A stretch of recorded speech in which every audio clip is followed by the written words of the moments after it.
I actually received 2 Learning Innovation grants this year, so I'm super excited. I'm grateful for KVEC and their work with all of this. But my second grant is Science on the Go. And when you look at the research behind working, a lot of our research shows that having hands-on learning definitely helps the kids with comprehension, with their retention, their follow-up from year to year. And I teach science and social studies, so it's kind of hard to not teach science without labs. Well, our elementary school does not have a science lab, so I have to do a lot of those science activities within my regular classroom, which makes things very, very difficult.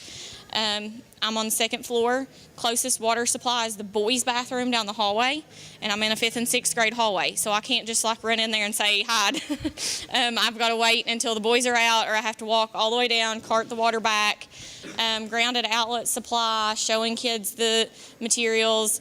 I didn't have sanitary surfaces or anything along those lines, so everything that I was doing was very limited with science.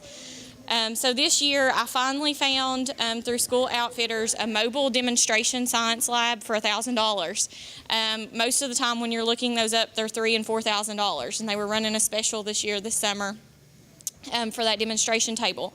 So this demonstration table has water supply tank, it has the waste tank, it has the support for a mirror, which I'll have to add on eventually, so that the students can see what I'm mirroring, what I'm doing from all parts of the room. It has grounded outlet supply, it has all of those things that I need to run a science station. So I'm super excited, mainly for the water access, but to be able to have the water station for emergencies.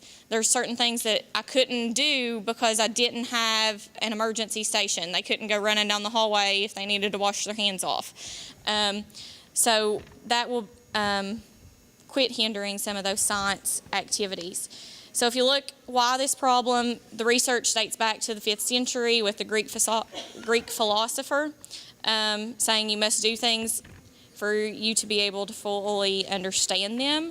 The NGSS standards are really focusing on the phenomena and working around a certain phenomena.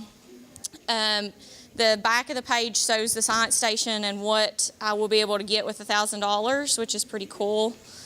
The next one's the learning pyramid. So this year we'll focus more on doing the science.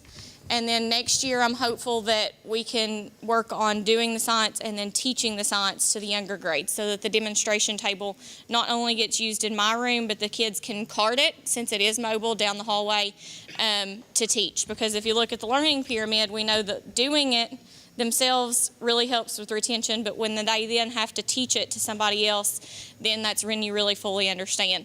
And I think a lot of us as teachers understand that, because when we go through school, you feel like you know something, and then you stand up to teach it, and it's like, okay, wait a minute.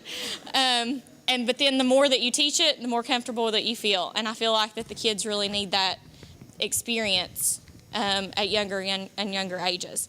So to figure out if we're successful, we'll definitely see a more hands-on approach. I'm going to check with the 7th grade teachers to see if their carryover is better over the next couple years, to see if that's helped.